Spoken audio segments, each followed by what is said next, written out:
Hello everyone, welcome to Hill Street.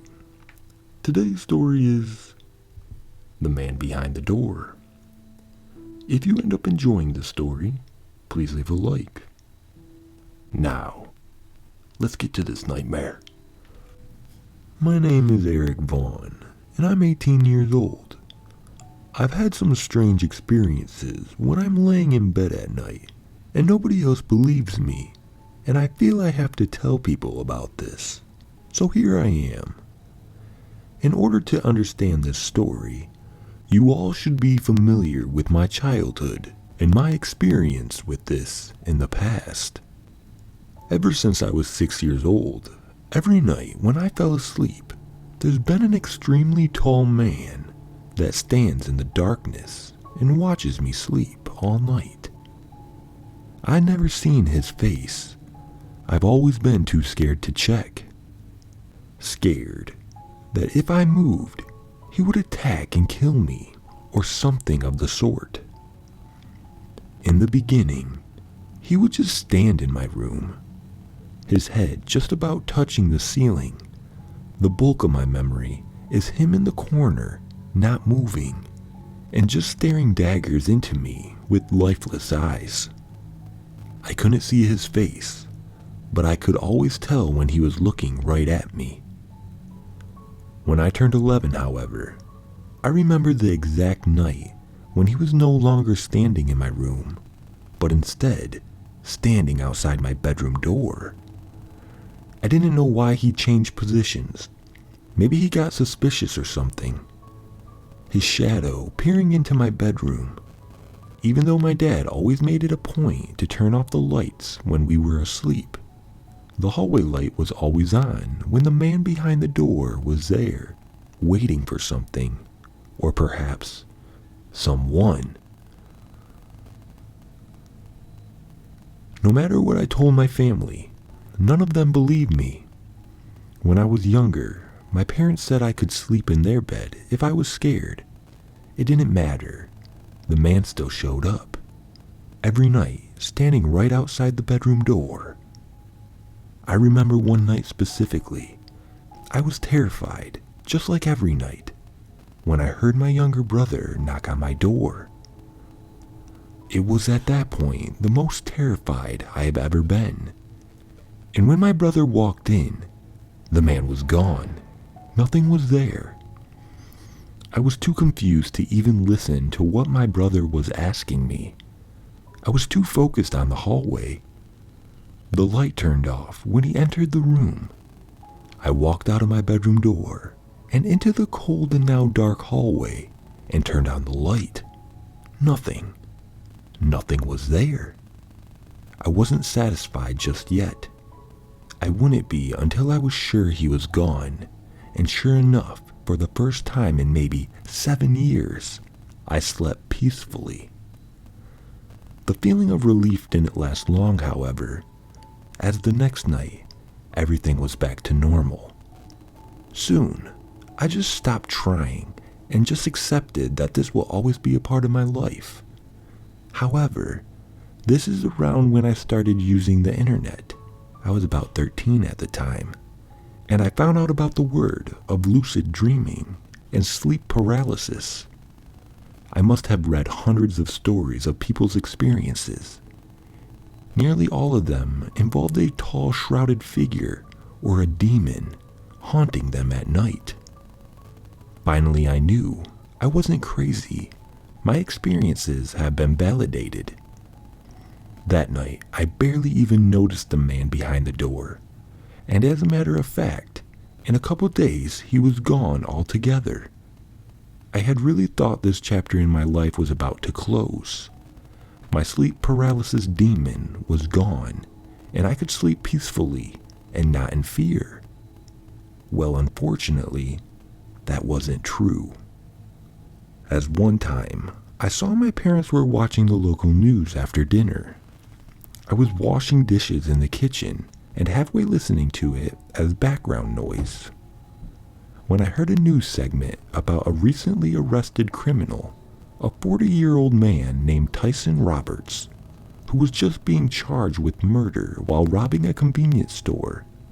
But what really sent a chill down my spine was that they said he had also admitted that he had been living in a Suburns family house for about 7 years, and that the family was completely unaware of him being there, but that he refused to give the address of said house. What really made me shiver was the man's mugshot. He had no hair and had sagging, drooping skin.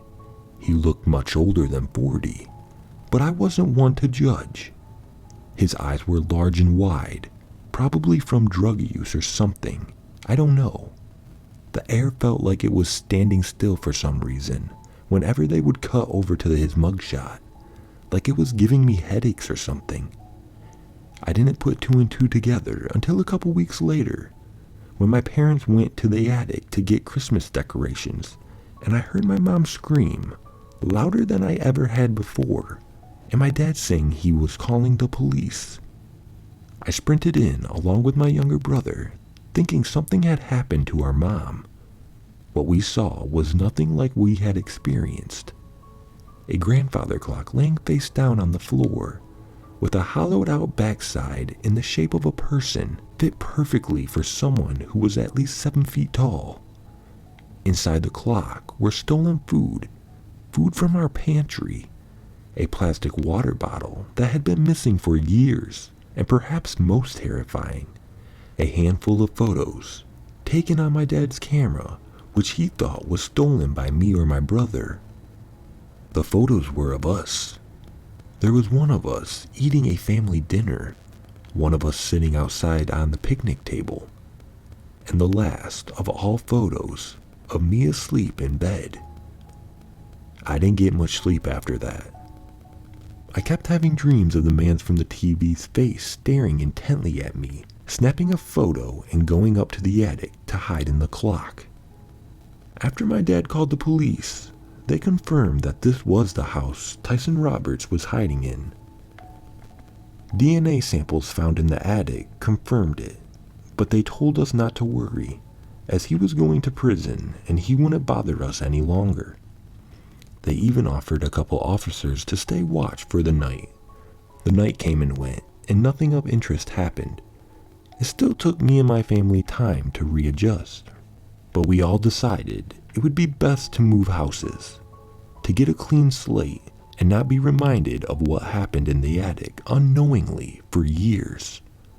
We moved to a house on the other side of town. The next 5 years were peaceful, with nothing out of the ordinary happening, but this dark secret still existed in the back of all of our minds. Which brings me to the present day, and why I'm telling you this. I was up late watching TV last week, when a warning was scrolling on the bottom half of the screen. The warning read this. This is a warning for the southeast region of Stone Creek County. Earlier today, a prisoner escaped from Sanger Powers Correctional Facility. The suspect is considered dangerous. If you have any tips or info, please contact this number. My chest sunk, and I immediately went to lock all doors and windows, as well as grab a knife. Getting a warning like that in the middle of the night was scary enough, but given my past, I had no reason not to be terrified. I swear, I must have checked every inch of the house to make sure nobody was there. I was confident I had checked everything, even the attic. I was sure I was safe for the night. I didn't tell the rest of my family to avoid scaring them, but I didn't sleep for 1 minute that night. In the morning, I told my family about what I saw on the TV last night, but they were puzzled, as they said I hadn't watched TV that night. All they would do was just push me to go to bed, even though it was early morning.